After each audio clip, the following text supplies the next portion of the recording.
हाकिम अल-मोतमिद ने वो फ़िक्रा अदा किया जो आज भी तारीख़ में गूंजता है। मुझे स्पेन में ईसाइयों के खंजीर चराने से कहीं ज़्यादा अफ्रीका के तपते सहरा में ऊँट चराना पसंद है। 23 अक्टूबर 1086 को वो फैसलाकुन मार्का पेश आया जिसे तारीख़ जंग ज़लाक़ा कहती है, क्योंकि मैदान जंग खून की कसरत से फिसलन का मंजर पेश कर रहा था। अल्फांसू ने धोखे से जुमा के दिन हमला किया, मगर यूसुफ की महफूज फौज ने ऐन उस वक्त जवाबी वार किया जब दुश्मन थक चुका था। इस फौज में लमतूना के बर्क रफ्तार सवार और वो ब्लैक गॉड शामिल था जो गेंडे की खाल की मजबूत ढालें थामे हुए था। यूसुफ की जंगी चालें हैरत अंगेज थीं। उन्होंने नक्कारों और ढोल की ऐसी गरजदार आवाजें पैदा कीं जिसने ईसाई सिपाह के हौसले पस्त कर दिए थे। अफ्रीकी ऊँटों की मौजूदगी ने अल्फांसू के घोड़ों को इस कदर खौफजदा कर दिया कि वो मैदान छोड़कर भागने लगे।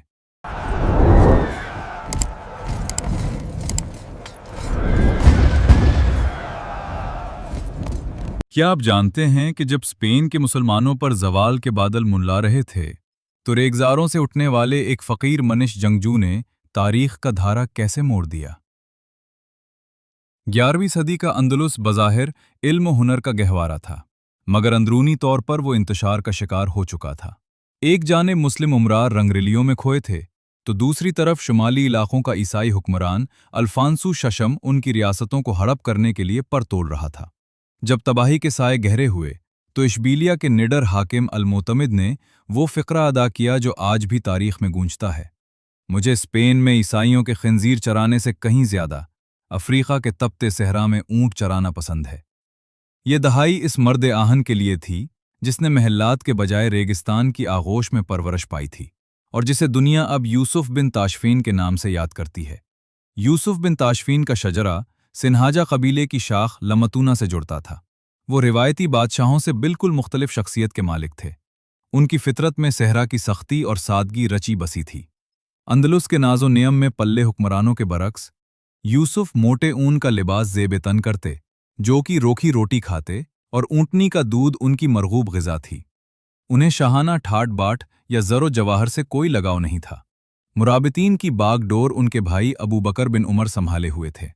जब सहराई बगावत को कुचलने के लिए अबू बकर को जनूबी इलाकों का रुख करना पड़ा, तो उन्होंने शुमाली सरहदों की जिम्मेदारी यूसुफ को सौंप दी। अबू बकर ने न सिर्फ हुक्मरानी, बल्कि अपनी बसीरतमंद ज़ौजा ज़ैनबुन नफ़ज़ाविया को भी तलाक देकर यूसुफ के निकाह में दे दिया। ज़ैनब महज एक खातून नहीं, बल्कि एक अजीम सियासतदान और मुदब्बिर थीं, जिनकी जहानत के चर्चे जादूगरनी के लक़ब तक जा पहुँचे थे। यूसुफ की फतूहात और इंतज़ामी ढांचे की मजबूती में ज़ैनब के मशवरे रीढ़ की हड्डी की हैसियत रखते थे। इसी जोड़ी ने 1062 में अजीम शहर मराकिश की बुनियाद रखी और उसे अपनी सल्तनत का मरकज़ करार दिया। दूसरी जानिब अंदलुस में उमवी खिलाफत के बिखरने के बाद मुलूकुत तवाइफ का दौर शुरू हो चुका था, जहां छोटी छोटी रियासतें आपस में दस्तोगिरेबान थीं। ये मुस्लिम हुक्मरान अपनी कुर्सियां बचाने के लिए अल्फांसू शशम को जजिया देते थे। इस शाही टैक्स और अपनी अय्याशियों का बोझ उन्होंने मजलूम अवाम पर बेजा टैक्स लगाकर डाल दिया था। जब 1085 में अल्फांसू ने मुसलमानों के कदीम शहर तलेतला पर कब्जा किया, तो गोया पूरे अंदलुस में कहराम मच गया। अल्फांसू की नज़रें अब गरनाता और इशबीलिया पर थीं। इसी बेबसी के आलम में अल-मोतमिद बिन इबाद ने मराकिश के सहराई शेर यूसुफ बिन ताशफीन से मदद की बाकायदा दरख्वास्त की।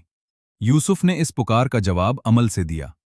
1086 में वो 15,000 जरी जवानों का लश्कर लेकर समंदर की लहरों को चीरते हुए अंदलुस की ज़मीन पर उतरे।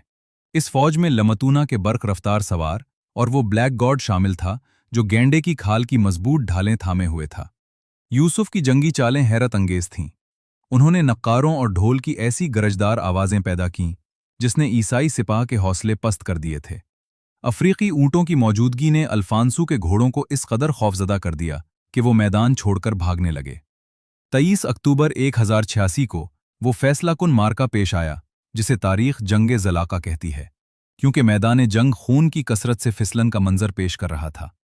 अल्फांसू ने धोखे से जुमा के दिन हमला किया, मगर यूसुफ की महफूज फौज ने ऐन उस वक्त जवाबी वार किया जब दुश्मन थक चुका था।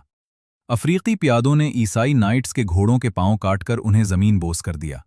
अल्फांसू खुद जख्मी हालत में बमुश्किल जान बचाकर भागा, जबकि उसकी अजीम फौज इबरत का निशान बन गई। फतह जमीन की नहीं, बल्कि पुख्ता ईमान और अज़्म की होती है। उस मार्के के बाद यूसुफ मराकिश लूट गए। मगर उंदलसी इमरा ने अपनी रविश न बदली। वो फिर से बाहमी साजिशों और ऐश-कुशी में गर्क हो गए। जब बदउनवानी हद से बढ़ी तो यूसुफ 1090 में दोबारा आए, मगर इस बार उनका मकसद मदद नहीं बल्कि सफाई करना था। इमाम गजाली जैसे जय्यद उलमा ने उन्हें उन अय्याश हुक्मरानों को हटाने का शरई फतवा दे दिया था। यूसुफ ने एक एक करके उन बदउनवान रियासतों का खात्मा किया और उन्हें जलावतन कर दिया। यूं उन्होंने शुमाली अफ्रीका से लेकर अंदलुस की सरहदों तक एक अजीम सल्तनत मुराबितीन कायम कर दी। इतनी बड़ी वुसअत के बावजूद उन्होंने खलीफा का लक़ब इख्तियार नहीं किया, बल्कि बगदाद की खिलाफत के एहतराम में खुद को सिर्फ अमीरुल मुस्लिमीन कहलवाना पसंद किया। 1106 में तकरीबन 100 साल की भरपूर जिंदगी गुजारने के बाद ये अजीम मुजाहिद अबदी नींद सो गया। यूसुफ बिन ताशफीन ने न सिर्फ अंदलुस के वजूद को 400 साल की जिंदगी बख्शी, बल्कि मुसलमानों को एक ऐसी क़यादत फराहम की जो सादगी और शुजात का बेहतरीन नमूना थी।